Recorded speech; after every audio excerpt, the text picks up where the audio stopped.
বৈদ্যুতিক নিরাপত্তায় ঝুঁকির বার্তা আগে থেকেই দেওয়া হয়েছিল বাংলাদেশ সিভিল এভিয়েশন কর্তৃপক্ষকে, কিন্তু তা আমলে না নেয়ার কারণেই ২০২৫ সালের অক্টোবরে আগুন লাগে শাহজালাল আন্তর্জাতিক বিমানবন্দরের আমদানি কার্গো ভিলেজে। লেলিহান শিখায় পুড়ে ছাই হয় সব মালামাল।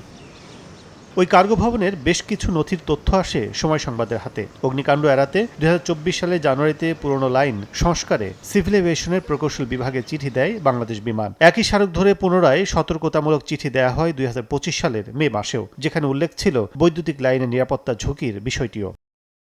ওই ঘটনায় ফায়ার সার্ভিস সহ তদন্ত করে কয়েকটি সংস্থা। দমকল বাহিনী বলছে বৈদ্যুতিক শর্ট সার্কিট থেকেই ভয়াবহ অগ্নিকাণ্ড। আগুন নির্বাপন করতে আপনারা জানেন প্রায় ৪৮ ঘন্টার মতো সময় লাগে।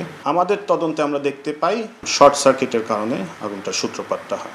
সব তথ্য জানার পরও স্রেফ গাফিলতি নাকি পরিকল্পিত অবহেলা ছিল, এ নিয়ে প্রশ্ন আছে বিভিন্ন মহলে। সতর্কতামূলক চিঠি পাওয়ার পর কি পদক্ষেপ নিয়েছিল বেবিচক তা জানতে সংস্থার প্রকৌশল দপ্তরের সময় সংবাদ, কিন্তু দেখা করেননি ভারপ্রাপ্ত প্রধান প্রকৌশলী। উল্টো জানানো হয় ঊর্ধ্বতনদের নির্দেশে কথা বলা বারণ।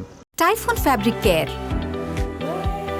ফ্যাব্রিক কেয়ারের সুপার পাওয়ার। বিষয়টি নিয়ে একাধিকবার দপ্তরে গিয়েও দেখা করা সম্ভব হয়নি সংস্থা প্রধানের সঙ্গে। তবে বেবিচকের নির্দেশনায় লিখিতভাবে প্রশ্ন দেওয়ার পর একজন প্রকৌশলীকে দায়িত্ব দেওয়া হলেও এ বিষয়ে কোনো উত্তর দেননি তিনি। যদিও বেবিচক মেম্বার অফিসের প্রশ্ন ছিল এতদিন পর কেন ফলো আপ। হঠাৎ কার্গোটা নিয়ে আপনারা হঠাৎ নিউজ করছেন কেন? একটা আপডেট ফলো আপ তো ওটার আগের, তাহলে একটা হচ্ছে ইনকোয়ারি ফলো আপ আর একটা হচ্ছে হোয়াট ইজ নেক্সট, এখন কি হচ্ছে সেটা হচ্ছে ফলো আপ। স্বীকার করুক বা না করুক, অংশীজনরা মনে করেন সিভিল এভিয়েশন কর্তৃপক্ষ ঘটনার দায় এড়াতে পারে না। যখন এই অগ্নিকাণ্ডের ঘটনা ঘটলো তখন এটা কে কার ঘাড়ে দোষ চাপাবে? বিমান বলে যে না আমরা দায়ী না, এটা সিভিল এভিয়েশন দায়ী। সিভিল এভিয়েশন বলে যে না আমরা দায়ী না, এটা বিমান দায়ী। যদিও এটা কিন্তু ওয়েল ডিফাইন্ড, ট্রান্সপারেন্সি নাই আর কি। দায়িত্ব জ্ঞানহীনতার একটা মানে জ্বলন্ত উদাহরণ এটা আর কি। আন্তর্জাতিক বিমানবন্দরের কার্গো টার্মিনাল শুধু একটি পণ্য সংরক্ষণাগারই নয়, এটিকে জাতীয় বাণিজ্য ও বিমান নিরাপত্তার গুরুত্বপূর্ণ অংশ বলে মনে করেন বিশেষজ্ঞরা। ঝুঁকির বিষয়টি আগে থেকে জানার পরও কোনো ব্যবস্থা নেয়নি সিভিল এভিয়েশন। তবে আন্তর্জাতিক সিভিল এভিয়েশন কর্তৃপক্ষ আইক্যাওয়ের নির্দেশনা অনুযায়ী প্রতি বছর দেশের বিমানবন্দরগুলোতে অগ্নি নির্বাপনের যে ঝুঁকি তা খতিয়ে দেখে সিভিল এভিয়েশন।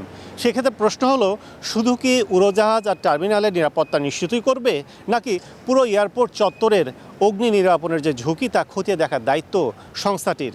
সে প্রশ্নের উত্তর খতিয়ে দেখার দায়িত্ব দিচ্ছি সরকারকেই। শাহজালাল বিমানবন্দর থেকে কাজল আবদুল্লাহ, সময় সংবাদ, ঢাকা।